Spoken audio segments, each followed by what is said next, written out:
Hi and welcome to the world's first premiere edition of True Blue Tech Reviews. I'm Joe and today we're going to talk about why I bought the Sony A7 III.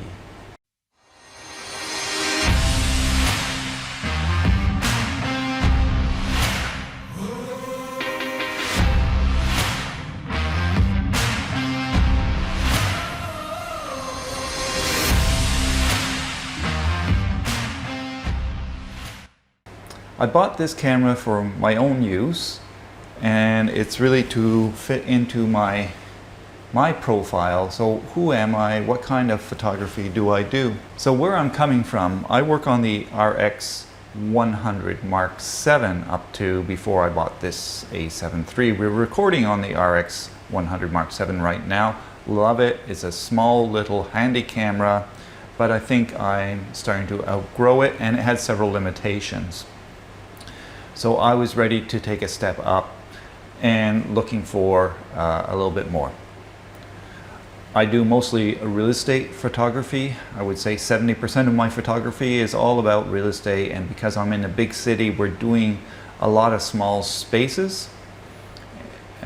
That means that I have to have a good camera to handle low light. Often, we're not given the best conditions.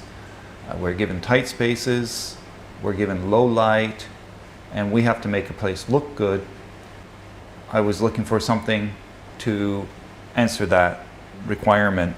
The RX100 did fine. I just wanted to up the game a little bit on quality. As you know, I'm a YouTuber. I need a camera to do my YouTube videos, both indoors and outdoors a little bit. Also for real estate videos, I was looking for something.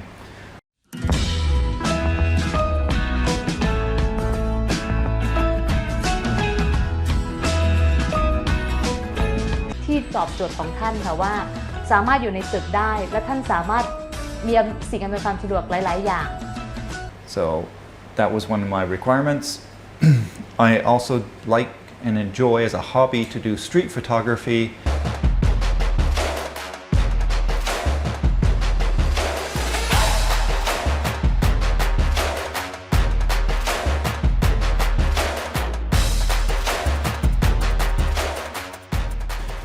So, while I have you here, please like and subscribe to my channel. This is the premiere launch of the channel, so anything you can do to help it along the way is greatly appreciated.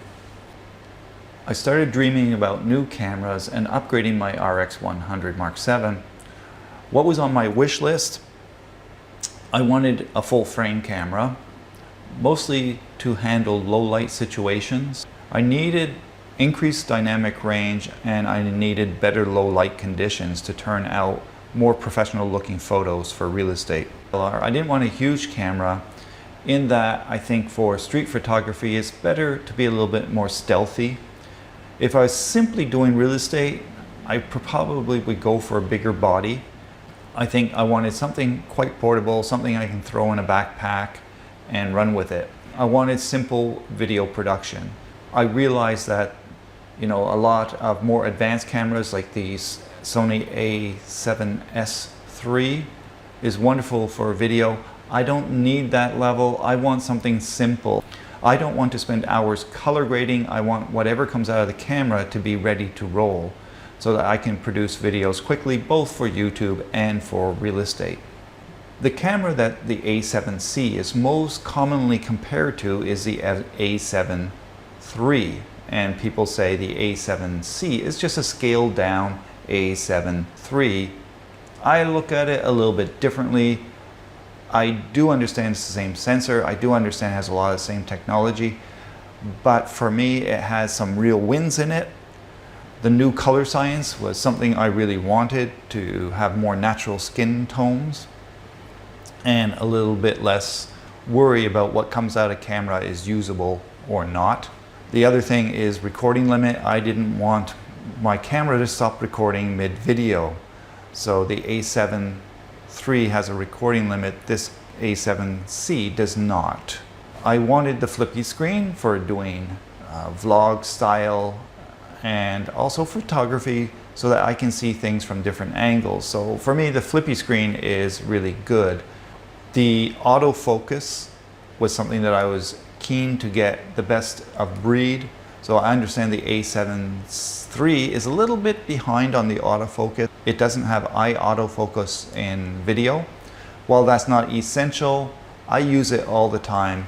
When I'm videoing myself, I can see that I am in focus. I can see that there's a box on my eye that the camera knows and keeps me in focus. So the A7III had eye autofocus in stills but not in video. The A7C has it in video as well. And coming from the RX100 Mark VII, I have it in that small camera. So I'm quite used to it and I wasn't willing to give it up. What wins do we have for the A7III? It is a superior camera in some respects. And that's what I wanted to look at when I was examining both cameras.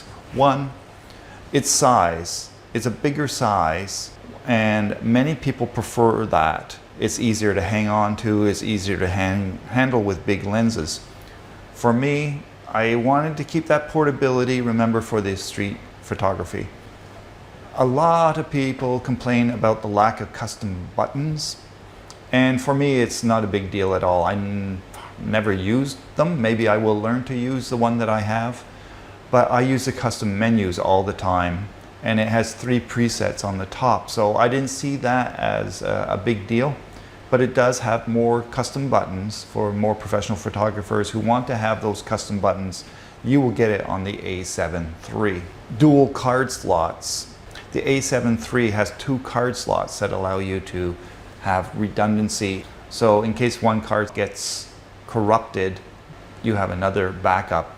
And I think that's really important in things like weddings, but real estate, it may be an inconvenience, but that house is not going anywhere. I can always go back and retake my videos and my photos if need be. The viewfinder on the A7C is superior without a doubt.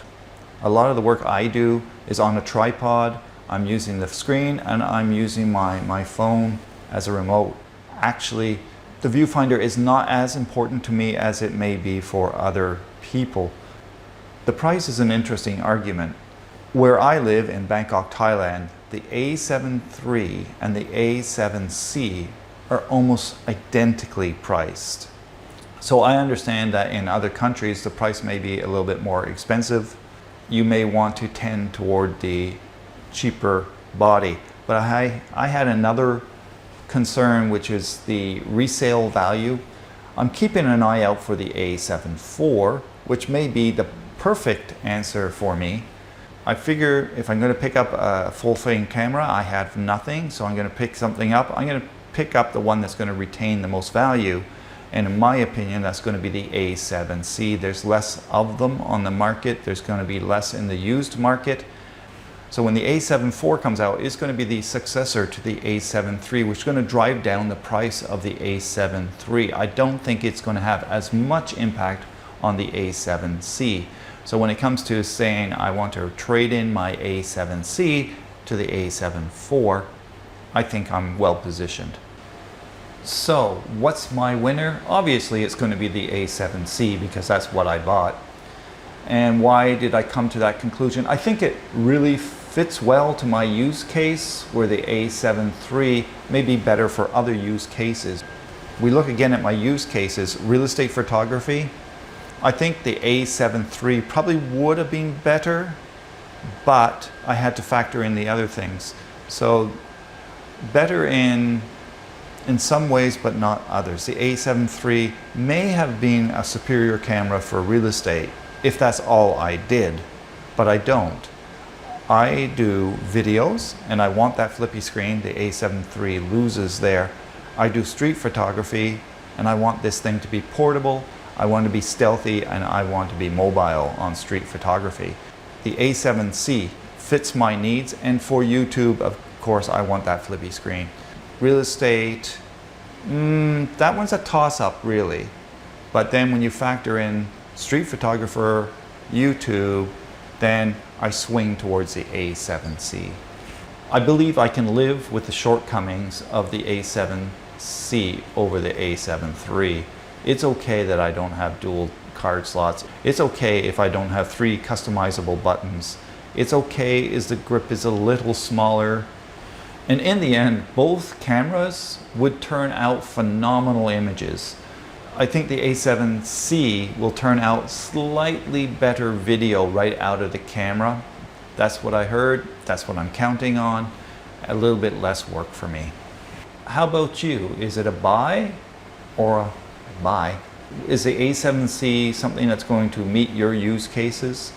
Is it going to meet your requirements? From a functionality point of view, it's almost identical to the A7III. Form factor is significantly different, and I think probably, you know, if you're doing events, the dual card slot is a showstopper for some people. Comment below, tell me what you think of the A7III, A7C. Please leave me your thoughts, leave me some requests. Hey, if you didn't and subscribe, why don't you subscribe now? This is Joe from True Blue Tech Review, thanking you for joining me all the way through this video. Hope to see you when the next one comes out.